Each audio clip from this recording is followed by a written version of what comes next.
Hundreds of people will live on Austin streets tonight over Christmas Eve. Homelessness has been an ongoing crisis this year, with the public's attention to the men and women living without homes and little emergency shelter and permanent housing for them to go to. But that situation could get better soon. In February, the Salvation Army expects to open its Rathgeber Center. KXAN's Phil Prazen reports that by midway through next year, they expect to have more than 200 beds ready to use. We don't say no today. I need green beans. While Salvation Army volunteers help feed the holiday homeless, plans are finishing up to expand the organization's footprint. After a ribbon cutting this summer, 40 rooms with 120 emergency shelter beds will be operational by February. Number one, because it's a larger facility, we'll be able to add more people and take more families off of the street or living on couches or living in cars. Salvation Army's area commander, Major Louis Reckline, says they've confirmed the more than $2 million to open the short-term shelter beds, and the money is pledged to be fully operational this fiscal year. So phase 1 is expected to be open in February, but phase 2, 92 beds for extended stay for people for more serious issues, that's expected to be open later in the summer. For all of our programs, we have about 300 people on the wait list.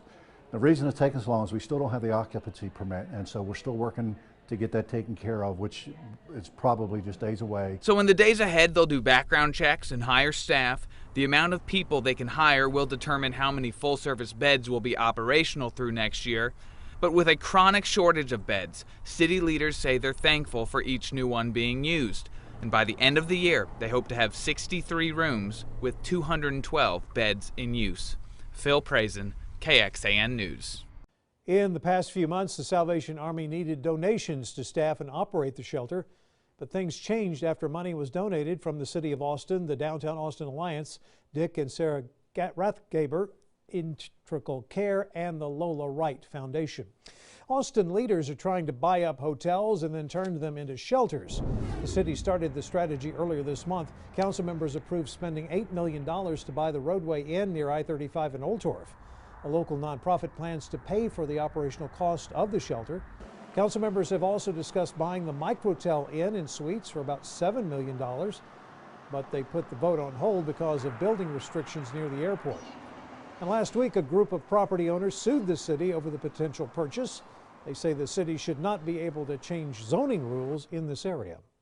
The Ending Homeless Community Coalition still needs volunteers for its annual point-in-time survey. ECHO counts the number of people who are homeless in Travis County every year. It helps them secure funding. Early in the morning of January 25th, 2020, hundreds of volunteers will head out across the country, and Travis County. Volunteers will count people sleeping in cars, tents, parks, under bridges, and on the streets. This year, the count tallied more than 2,200 experiencing homelessness. That was a 5% increase over the year before. ECHO also needs volunteers to collect donations for the homeless. They say it's nice to give them something for taking the time to answer their questions.